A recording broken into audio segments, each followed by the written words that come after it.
De vive voix avec CDC Informatique.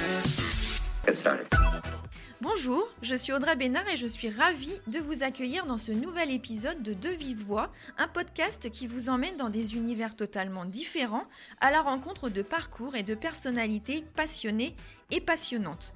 Aujourd'hui, je reçois Amélia Matar.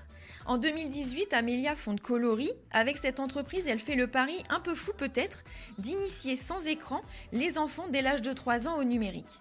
Elle organise des ateliers pour préparer les plus petits aux transformations technologiques de notre époque. À côté de cela, elle est l'auteure d'un livre intitulé « Ainsi naissent les mamans ». Nous allons voir avec elle ce qui se cache derrière ce roman. De vive voix avec CDC Informatique. Amélia, bonjour. Bonjour Audrey. Donc tu as publié en juillet 2022 ce roman dont le titre est, je trouve, assez éloquent, « Ainsi naissent les mamans ». Est-ce que tu peux nous pitcher l'histoire en quelques mots ? Oui, alors dans ce roman, il est question de l'histoire d'Alice, une petite fille élevée dans un contexte très bourgeois et élevée surtout depuis sa naissance quasiment par une nounou parce que ses parents travaillent beaucoup et n'ont pas le temps de s'en occuper. Et lorsqu'elle a 8 ans, sa nounou est licenciée manu militari du jour au lendemain. Et ensuite, donc, le drame que va vivre Alice, qui voit sa figure d'attachement principale lui être retirée de manière très soudaine. Et va alors se précipiter et s'entremêler le destin de ces 3 femmes, la nounou, la maman et la petite fille. Donc se raconter, penser, construire une histoire, c'est tout un cheminement, une mécanique. À quel moment on se dit, tiens, si j'écrivais un livre, est-ce que ça a toujours été une évidence pour toi d'écrire et d'être publié ?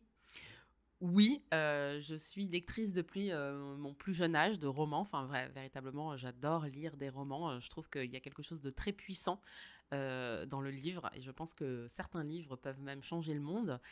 Et j'ai eu envie de passer de l'autre côté. Alors, je m'y suis déjà essayée à plusieurs reprises dans le passé. Mais là, j'avais vraiment envie d'aller au bout de cette aventure de l'écriture d'un roman. Et voilà, je m'en suis donné les moyens, le temps et l'énergie. Et voilà, je suis assez contente d'y être parvenue. Et donc ton livre parle de transmission, d'éducation, d'amour maternel. L'écriture sur ces thèmes, c'était une évidence pour toi ? Oui, en devenant moi-même maman, j'ai pris conscience de l'importance de l'aspect absolument fondamental de l'enfance. Les enfants d'aujourd'hui sont les adultes de demain et l'éducation qu'on propose aujourd'hui aux jeunes générations a un impact et aura un impact énorme sur le monde de demain. Et oui, quelque part, je me suis prise de passion pour ce sujet de l'éducation parce qu'en plus, il y a toute une science autour de ça qui est absolument passionnante. Et quand on commence à mettre le doigt dedans, on est complètement absorbé par toute cette littérature. Et voilà, j'ai eu envie un peu de digérer finalement toutes ces lectures que moi-même j'ai eues à travers ce roman et à travers cette histoire. Et donc ce livre, c'est donc ton premier roman. Oui. J'ai pu lire quand même pas mal de critiques très positives. On dit que c'est un roman plein d'humour, plein de tendresse, un récit très touchant. Du coup, est-ce que ça te donne envie de reprendre la plume ? Oui, très clairement. Là, j'ai pas le temps. J'en ai pas le temps en ce moment. Parce que j'ai par ailleurs des engagements et des activités très riches sur Coloris. Mais j'espère pouvoir à nouveau assez rapidement retrouver l'espace-temps, si j'ose dire, de pouvoir écrire effectivement un deuxième roman. Et sur les mêmes thématiques ? Non, pas tout à fait sur les mêmes thématiques. Mon prochain roman, je pense, portera sur les conséquences d'une société patriarcale sur les hommes. Parce que je pense qu'il y a beaucoup d'hommes qui sont dotés d'une grande sensibilité, d'appétence plus caractérisée comme féminine et qui du coup souffrent d'une société qui ne leur permet pas de s'épanouir pleinement et d'exprimer pleinement qui ils sont dans leur individualité. Donc j'aimerais suivre un homme depuis son adolescence jusqu'à ses vieux jours pour montrer qu'on peut et qu'il existe de nombreux hommes qui n'endossent pas les codes de la virilité et de la masculinité absolument, quoi. D'ailleurs, je rebondis. Est-ce que tu me permets une dernière question? Absolument.